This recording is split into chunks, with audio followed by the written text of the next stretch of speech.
So, hello, welcome to the next episode of Shadowrun Returns Dragonfall with me, Freezer. You know, we're at the Kreuz Bazaar and we're on the way back to Paul Amsel from our last mission, so let's see what he has to say. Amsel's expression is harder than you've seen it before. When he speaks, his voice is grim. Iga has told me of Green Winter's death. She said that he died in the same manner that Monica did. I've seen worse.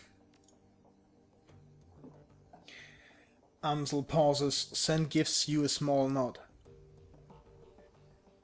From some of the stories that Monica told me, I don't doubt it.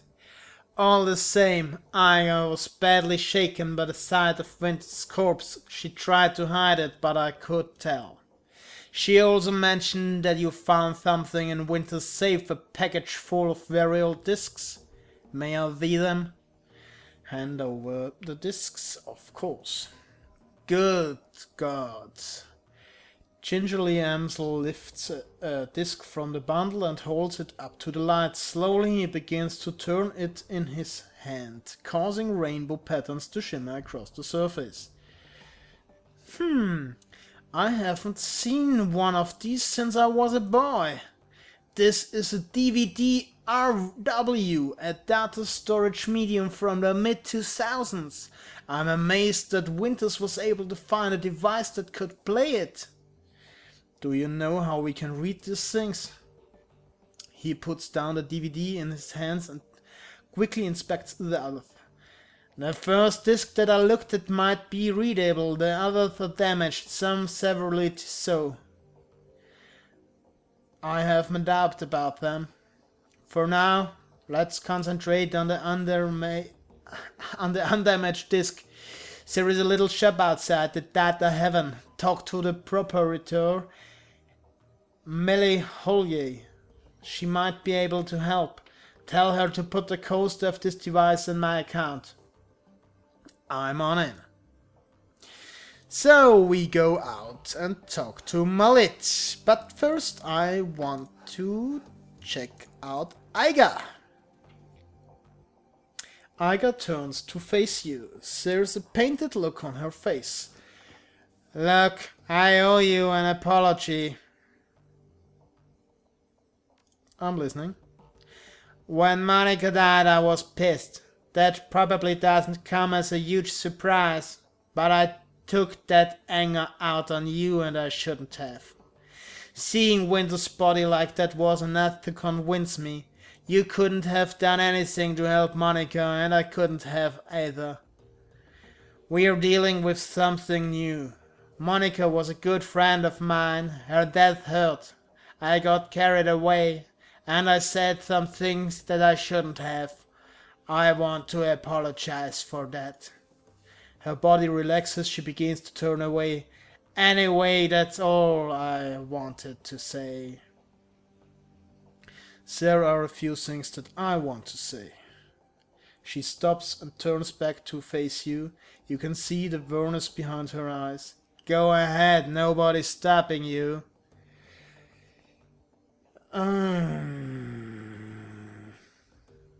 I accept your apology, but if you ever insult me in front of the team again, you're going to regret it. That's a promise. She nods appreciatively. Some backbone? That's good to see. Don't worry, Freezer. I won't question your competence again, not in front of the others at least. But I won't lie, I still have concerns about you.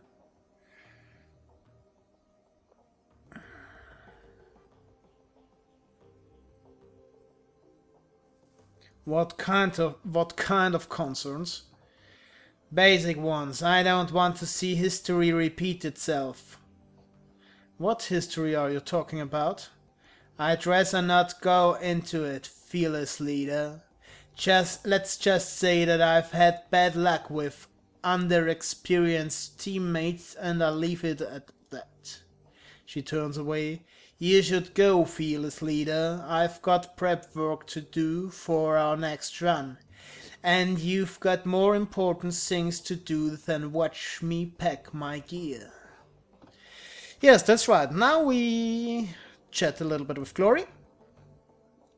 Frieza needs something.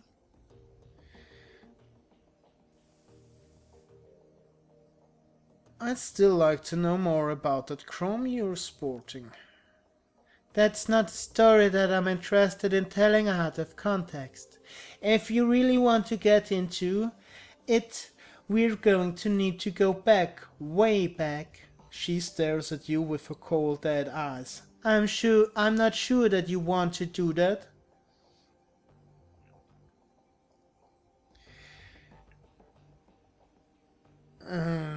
You say that you'll give me answers when we talk about your past, so let's talk about it.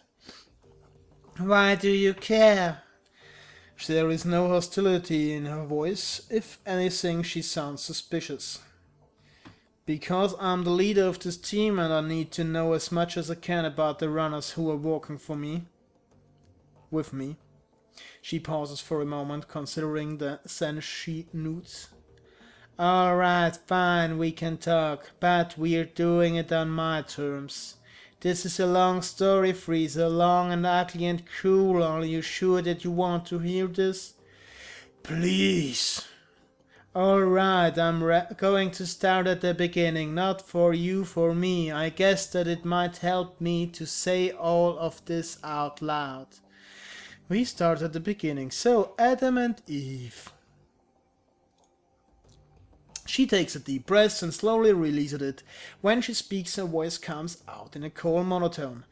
My family lived in Stuttgart. It was a nice place, I suppose. My parents worked as wax slaves for IFMU. My mom was a good person. Once upon a time, my father was a decent person as well. That's what Mom always told me, but I never knew him that way. She pauses for a long moment. When she begins speaking again, some of the ice has fallen away from her voice. For the first time since you met her, Glory sounds alive. Said that I knew was an old damaged Eurowar white who turned to hardline religion to make sense of the world. In Stuttgart, that meant either the Ritter Christi or their fascist cousins, the Kreuzritters. My father chose the latter path. I still remember hiding in my room when my father had his Kreuzritter brothers over for prayer groups.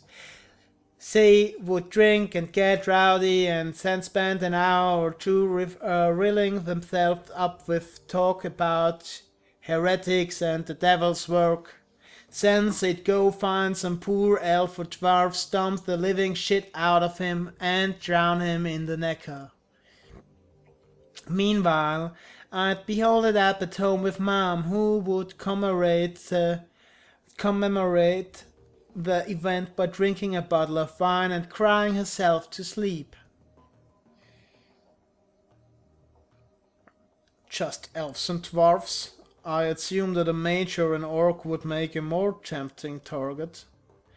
What you mean, pick on a victim who could fight back? Glory shakes her head.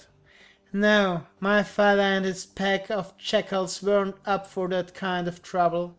They'd had more than enough of real combat when they were young men back in the Eurowars. They just wanted to feel big and in control of their lives again, and it didn't matter to them who they hurt in the process. Anyway, aside from the fact that my dad and his buddies were a bunch of murderous assholes, life was pretty normal. I went to school, made friends, hung out with my mom, kid stuff. Then I turned 14 and everything went to shit. Glory pauses and swallows hard. Ever so slightly, her cheeks flush red. Suddenly, she looks self-conscious, as if she's just snapped out of trance. As quickly as it came, the flush of emotion disappears, her voice frosts over. I don't want to talk about this anymore.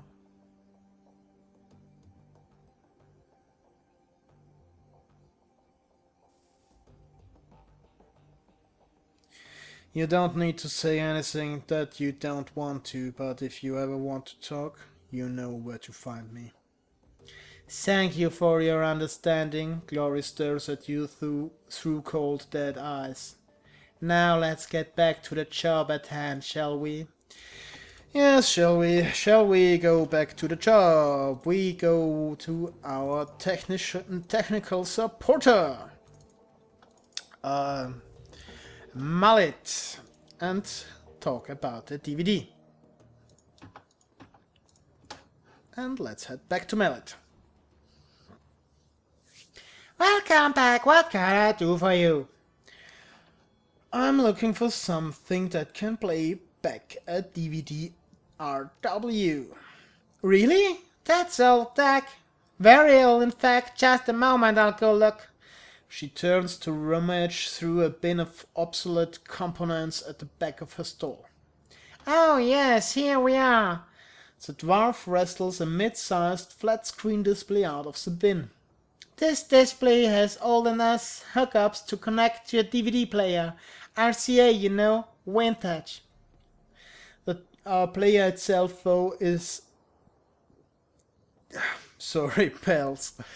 The player itself, though, this I don't have.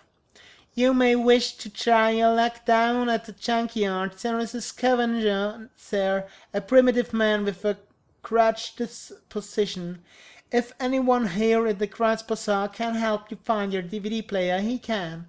But he will almost certainly attempt to overcharge you for it. She takes a deep breath and smiles up at you. But you're not here for gossip. Shall we conclude our business? I could give you the display for, say, 200 nuyen. Palams will say to charge it to his account. Ah, very well. I will have it packaged up and delivered to Herr Amsel straight away.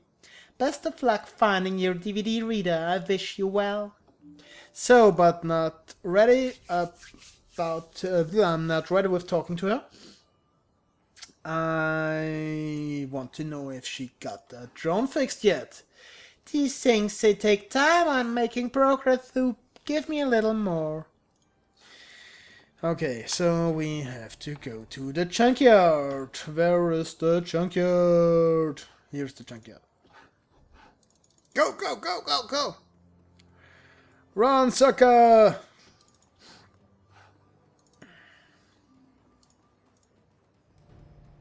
So, Shrotti. Okay, we talk to Shrotti. Not really Shrotti. Okay. A stout old man looks up from whatever old tech he's tinkering with to squint at your soft, thick, old-fashioned glasses. He pushes them up with an oil-stained finger as he straightened up the nod at you.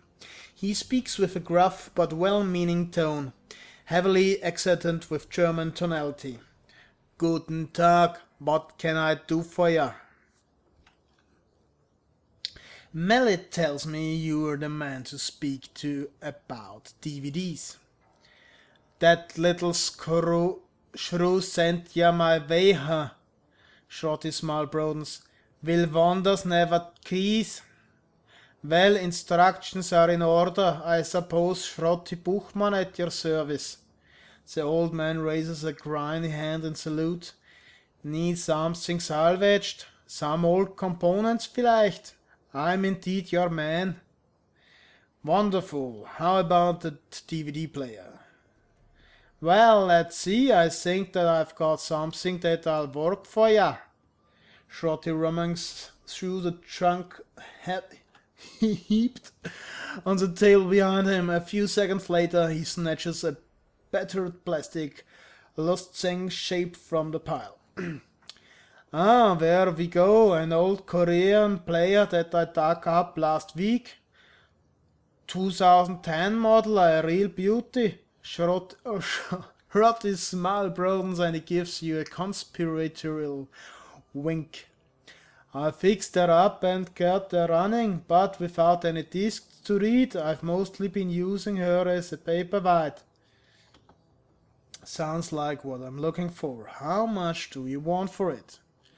Shorty glances back at the DVD player, a rueful expression on his face. Well, I'll admit I'm a little loath to part of her. There are plenty of folks out there who'd really appreciate an older player such as this, and I don't know what your intentions are for it. I suppose, given the time and all trouble I took putting her back together, that I'd be willing to part with her for, or say. Shorty eyes dart over your gear, a calculating expression on his face. About 500 million. I've got a better idea. How about you give me the DVD player and we call it even?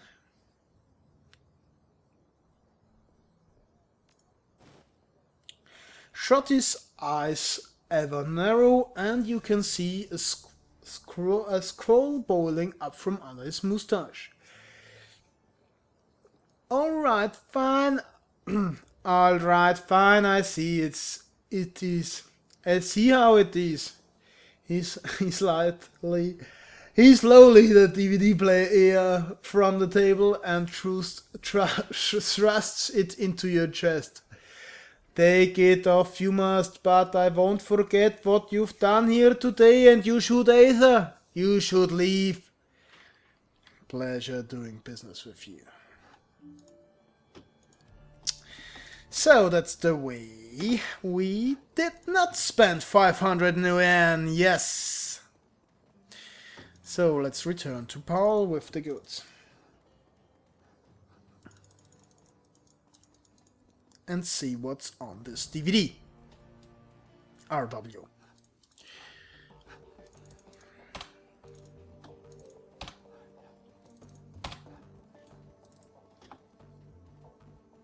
Okay, let's talk to Paul. It seems that Amsel has assembled a team in your absence. They stand in a group around the old display that you had Mallet deliver. On the faces you can see excitement and apprehension, curiosity and dread. Frieza, have you procured a DVD reader? Hand Amsel the DVD player. I have, it's right here. Good, this should only take a moment. Amsel disappears behind the ancient display. After a few minutes of fiddling with its battered inputs, he reappears, a satisfied look on his face. Everything appears to be functional. This disc should be ready to play. Well, don't keep us in suspense. Start the damn thing already. Frieza went to the trouble of fetching everything. Let him do the honor. Amsel steps back, clearing a path for you to access the antique machine.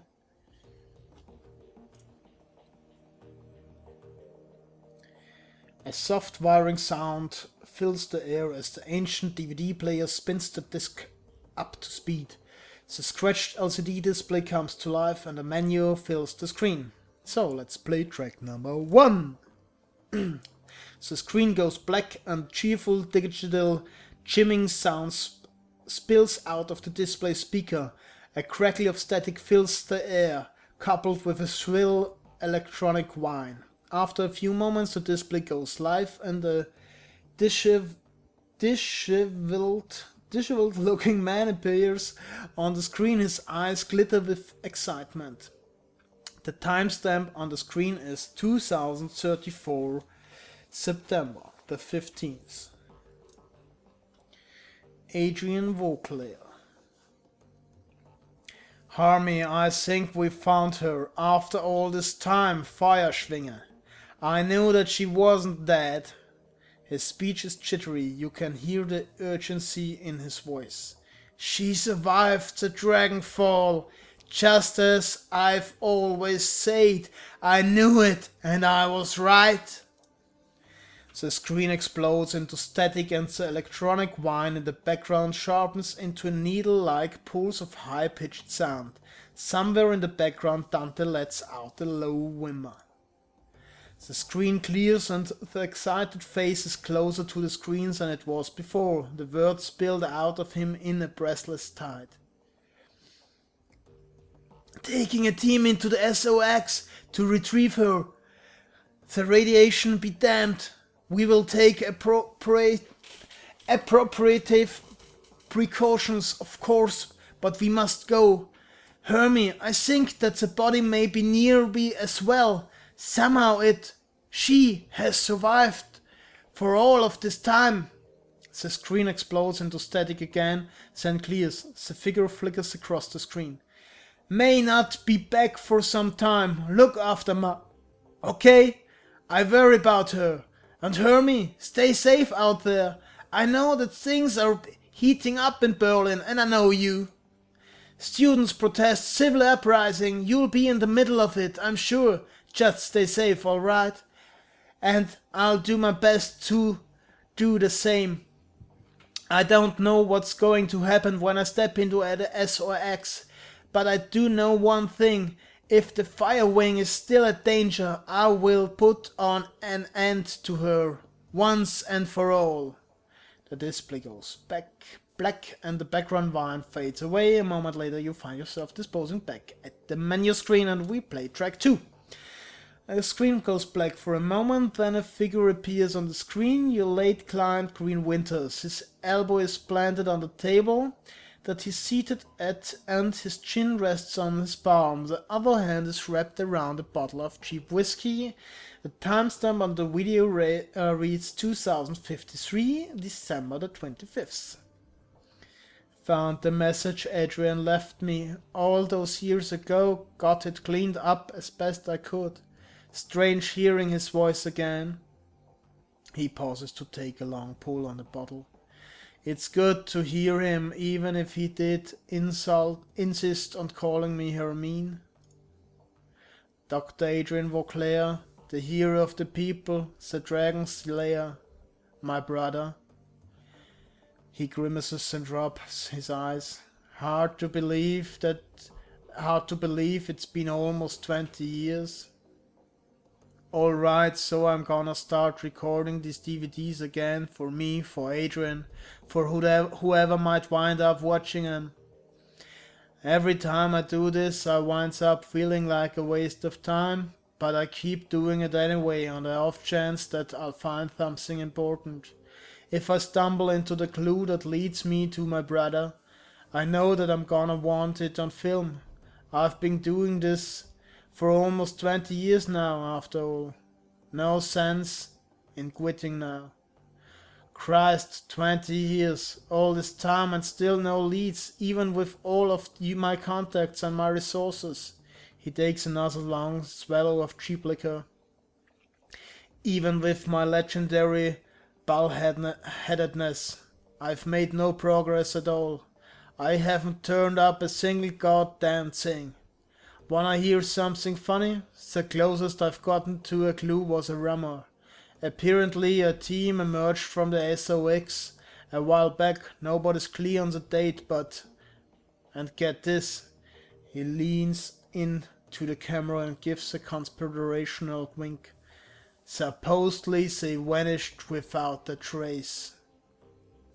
He opens the bottle, drains it, slams it back down to the table. His eyes are rimmed with red. Not much of a rumor, considering I already knew that you were gone, big brother. I live with that every day. Abruptly, Winters leans forward and reaches for something off screen. The display goes black. A few seconds later, main menu returns and we play track 3. There is a grinding sound from the DVD tray and Green Winter's image appears on the screen. There is an eager look on his face. The timestamp on the video reads 2054, October the 12th. Stumbled upon this archival footage of Feuerschwinge's original attack months before the Dragonfall. Easy to forget how devastating it was. Adrian saved a lot of people by bringing her down. I've got the footage all queued up to play. Starting it now, additional comments to follow.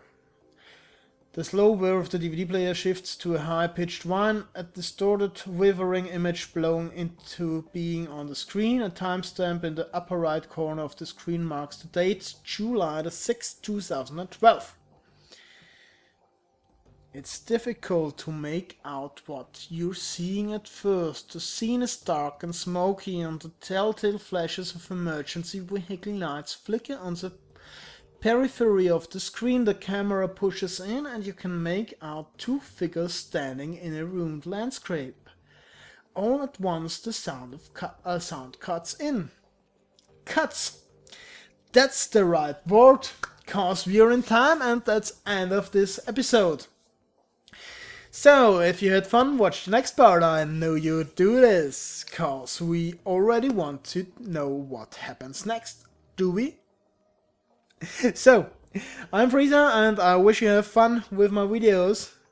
So, see you the next episode. Bye bye.